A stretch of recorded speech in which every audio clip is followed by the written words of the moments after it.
sur la Kabbale, bon, c'est un sujet très particulier par rapport à ce qu'on fait d'habitude. On ne peut pas autant faire de discours et de récits sur un sujet de ce genre. Ce que vous allez voir, il y a beaucoup de démonstrations de calcul. Hein, et il y a les lettres hébraïques, donc comme on dit au sens propre, c'est de l'hébreu, donc c'est un peu compliqué. Je vous dis franchement, je ne connais pas l'hébreu. Et je vous dis franchement, je ne suis pas bon en mathématiques. Et je vous dis franchement, je ne suis pas kabbaliste.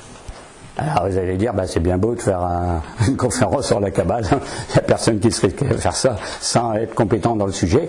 Mais en gros, l'idée, vous savez que dans toutes les conférences, hein, c'est d'expliquer ce que c'est.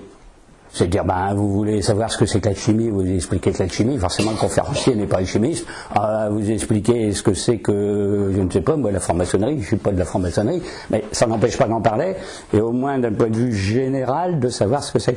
Parce que sinon, si vous êtes spécialiste de chaque chose en étant soi-même pratiquant, je veux dire, dans ce cas-là, on ne peut parler de rien. Vous ne pouvez pas parler du bouddhisme si vous êtes chrétien, parce que vous n'êtes pas bouddhiste, on ne parle de rien.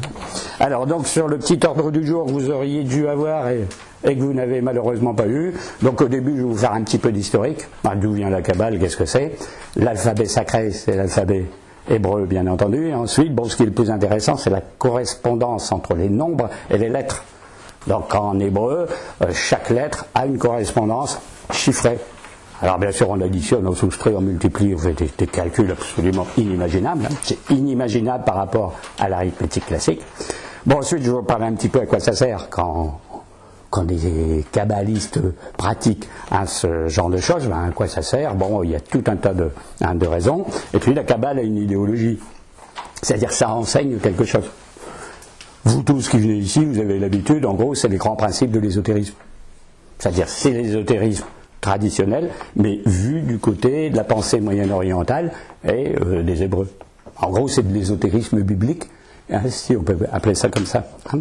Alors, vous allez voir quelques personnages qui sont assez célèbres dans la Kabbale, mais qu'on connaît par ailleurs. Hein. Vous allez retrouver Moïse, vous allez retrouver Melchisédek, hein, vous allez retrouver l'histoire d'Adam et Ève au paradis, parce que ça revient beaucoup, l'histoire de la création et de la faute au paradis. Et donc aussi quelques